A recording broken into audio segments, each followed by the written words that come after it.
Hey everyone, my name's Jim and welcome back to Planet Rewind. Subscribe to this channel for nostalgic reviews every single week of all the movies that we grew up with. But in this video, as I talk about on this channel a lot, it's James Bond, I'm going to be talking about No Time to Die, which is coming soon. I kind of made a video about No Time to Die a few months back. And I'm kind of a little bit ashamed of the video. It's kind of a rant about what we knew about No Time to Die. I feel like I could have been a bit more constructive with it. I feel like I let sensationalist articles affect me a bit, because very much so, I think it's very, very clear to see that at the start of when No Time to Die came out, people were deliberately trying to stir up anger in James Bond fans, and in anyone really, by saying, this is what's happening, you know, this female, Lashana Lynch, is going to demasculinize James Bond, she's going to be the new James Bond. None of it was true, and it just kind of showed me what sensationalist pieces do and what kind of throwing in your face information does to fans, and obviously in areas of life like politics and all that kind of stuff. Don't always look at what's shoved in your face. Tell them, get out of my face, I'll make my own mind up. The frustrating thing for me as a James Bond fan is that it seems like the people who kind of want their hands on this series or want to talk about this series or want to now be critical about this series aren't really James Bond fans, guys, and that's a big problem. Because if you don't like James Bond, you'll never like James Bond. You know, you'll just want to dismantle it until it's completely gone. And I feel like what the problem is with changing characters to update them is it has to be very, very gradual, very, very well done, very, very well executed. And it usually isn't. It's usually very drastic and it usually fails. What people don't understand is that ever since the 60s, James Bond, I've said this in every James Bond video, guys. There will be people out there watching this video going, do you have to say this again? I do have to say this again. James Bond has been gradually developing as a character ever since the 60s. For some reason, when people talk about James Bond today, people who kind of want to change the series, they'll always talk about Sean Connery as Bond. In the 60s, guys! How much has James Bond changed since then? We've had more strong females, we've had better relationships with Bond, we've had more believable humanity from Bond. We've had so much development that everyone just seems to focus on Sean Connery and say, well, he didn't respect women. Well, yeah, it was the 60s. It was a terrible time for women being respected. You know, and they gradually got away from that. You know, are you telling me the Daniel Craig films don't have more respect for women in? Like, do we really need to change Daniel Craig's Bond that much? I think he's the most updated version of Bond we've ever had. I honestly think people are just looking at paper and going, this is James Bond, we need to change him, not realising that it's actually been organically changing in front of us. Pierce Brosnan was very different to Roger Moore. Roger Moore was, in a sense, very different to Sean Connery. He was still very sexist, but he wasn't smacking women about, you know. Timothy Dalton was very human. You know, all this kind of stuff. And Daniel Craig's part of that. I just don't understand that people are turn the blinders off to how much James Bond's been updated over the years. And I feel like we do have to update series with society. I'm not saying we should stick James Bond as a masculine series. I'm not saying that. I'm saying that people need to realise how much it has changed. Maybe it hasn't changed enough for some people, but it now has to retain some elements of Bond, and if you take away everything about Bond, his flaws, he's a flawed character, he's not a role model, he never has been a role model, and he shouldn't become a role model, because that would just not be James Bond. You know, you have to respect certain parts and keep them intact, and if you're not a fan of the series, just go elsewhere. Get your own series, guys, get your own, stop grabbing ours. The next thing I've heard, and it's rumours, could be a spoiler, but it's rumours. If you don't want to hear anything that approaches a spoiler, or yeah, I wouldn't even view it as a spoiler because it's just an idea. It's just kind of a notion that's out there. But if you don't want to, click off now.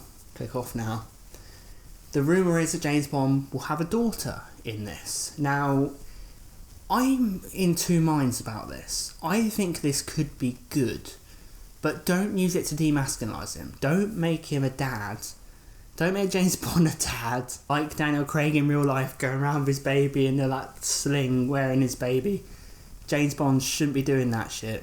But it would be interesting to see how James Bond responded to this kind of responsibility and vulnerability when he realises he's also got a young life that he's now responsible for. That would be interesting to me.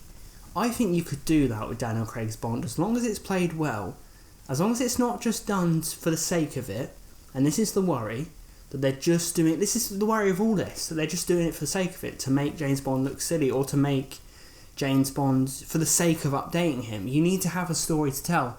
And if you've got a story, if Daniel Craig's preparing for some great acting moments and some, back and forth with this child, I mean, it's something we've never seen in James Bond. It could be incredible. Will there be more emotional acting scenes, which Daniel Craig's very capable of? Will there be more weight on James Bond? Will there be more stakes? Will there be a sense of Daniel Craig's Bond opening up a bit? And this could be a very groundbreaking thing for James Bond in terms of, we could have some incredible standout moments in the series with Daniel Craig if he's allowed to just get it right, to get this idea right. I do think it's a little bit blasphemous to make James Bond a father, because he's not that, is he? He's not supposed to be that. So it could just be something for the sake of it. But I do feel like with this series, this is kind of, the whole Daniel Craig series has been its own contained story. So it's had its own development for Daniel Craig. Daniel Craig kind of stands tall and stands independent from the other James Bonds. So you can take his Bond further than other Bonds, I think. So I could be open to this. If you get some good writing and, a good actress for the daughter, just everything has to be done well, and you're skating on thin ice with stuff like this. But we've had some emotional moments in Skyfall, in Spectre, which are believable and delivered well. So the Daniel Craig kind of chapter of James Bond, if you will, seems to be able to pull that stuff off. So hopefully they do it. Obviously we have Lashana Lynch playing a very, very big role in No Time to Die, and it's great to see a woman of colour in such a prominent role. I do feel like sensationalist articles were released at the start of this to kind of twist words and present it that Lashana Lynch was going to be the new James Bond. Not true, just so not true, and I brought into it. And I brought into it with that video, and I went on a rant and this and that. She was never going to be James Bond, guys. She was just going to be an agent, a 00 agent, 00, I guess he's lost his number, she's 007. Doesn't make her James Bond, though.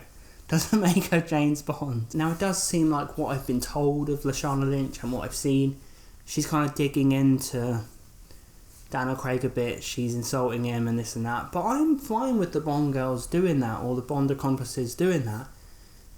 As long as there's a back and forth, there's a banter. I just don't want James Bond to be presented as a dinosaur on this. We've done it before.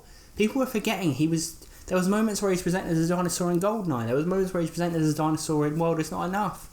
In Casino Royale, in Skyfall. This is what I don't get. I don't get what you're updating when we've already seen it all.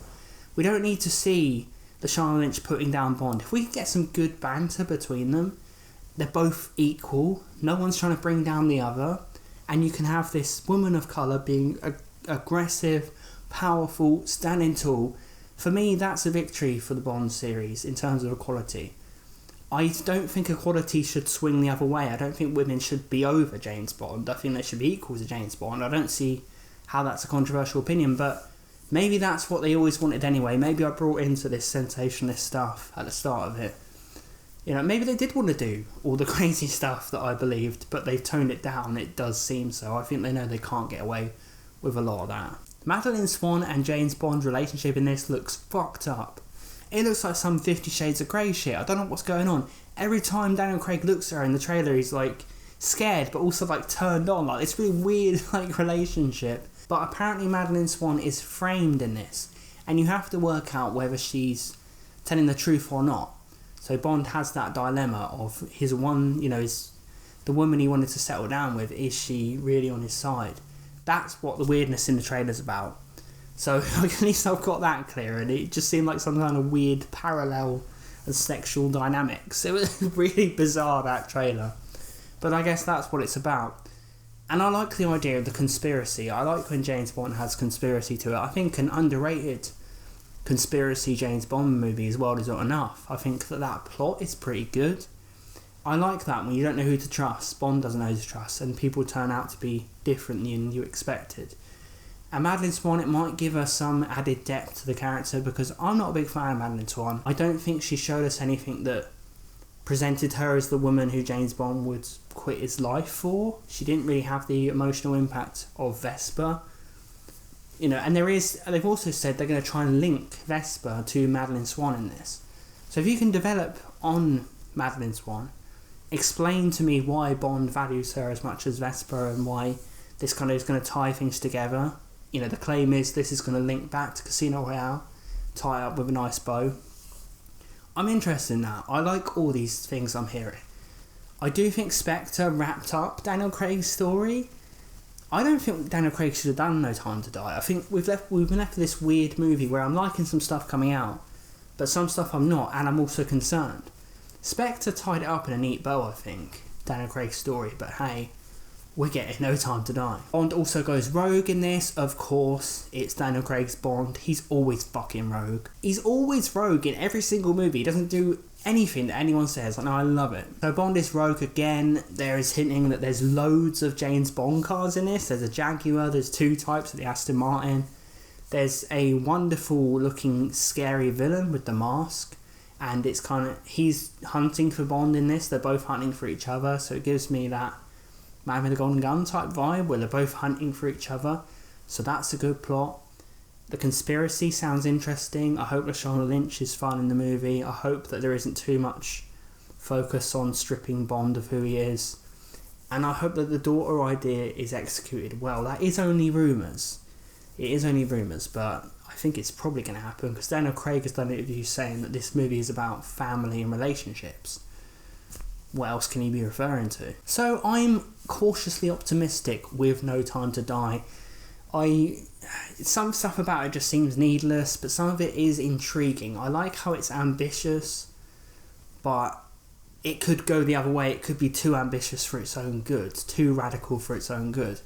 So I don't know. I'm cautious with it, but I do want to watch it to see what happens, I guess. What do you guys think of these No Time to Die details? Let me know in the comments down below. Let's discuss No Time to Die. Are you looking forward to it? Do you love Daniel Craig's era of James Bond? Are you sad to see it end? And who would you like to see replace him as James Bond? Thanks for watching, everyone. Please subscribe for weekly nostalgic movie content and of course loads of James Bond chat. I talk about James Bond loads on this channel. Thanks for watching, everyone, and I'll see you guys soon.